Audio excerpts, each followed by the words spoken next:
Here I am going to show you the specimen of parotid gland. Parotid gland is the largest of the three paired salivary glands. Weight of each gland is 25 grams. Each gland is inverted pyramidal in shape. The presenting parts are apex, base, 3 surfaces and 3 borders. So here you can see this is a right parotid gland with its duct, and this is a left parotid gland with its duct. Now I'll show you the parts. This is the apex, which is directed downwards. This is concave base directed upwards. Then surfaces. The 3 surfaces are, this largest surface is the superficial surface. The superficial surface is also called as lateral surface. Then this is anteromedial surface.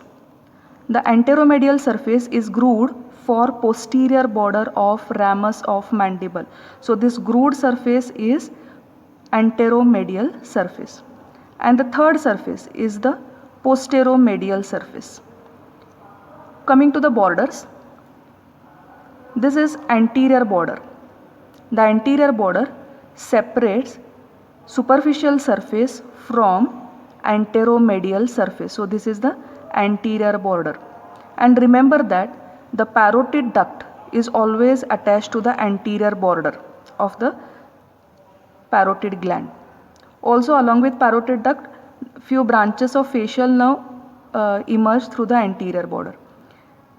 Then posterior border. This is a posterior border. It separates superficial surface from posteromedial surface.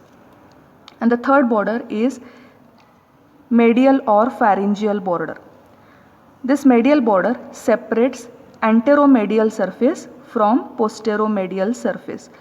As it is related to the wall of pharynx, medial border is also called as pharyngeal border.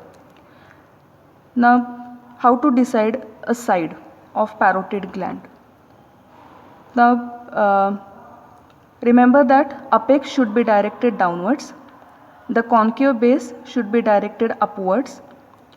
Then the border to which the duct is attached is always anterior border. So that border along with duct should always be directed forwards. Then largest surface is the superficial surface, which should be directed outwards. And the grooved surface is the anteromedial surface. So like this we have to hold a specimen. Now sometimes from base you may see the vessels arising. So here you can see the artery, that is a superficial temporal artery you can see emerging from the base of the parotid gland. So this is a gland of right side. Now this is a gland of left side. Again we will confirm the side. This is the apex directed downwards, concave base should be directed upwards. Then the duct is attached to the anterior border. So the border to which duct is attached, so it should be directed forwards along with the duct. Then largest surface is the superficial surface directed outwards, and the grooved surface is the anteromedial surface. So this is a parotid gland of left side.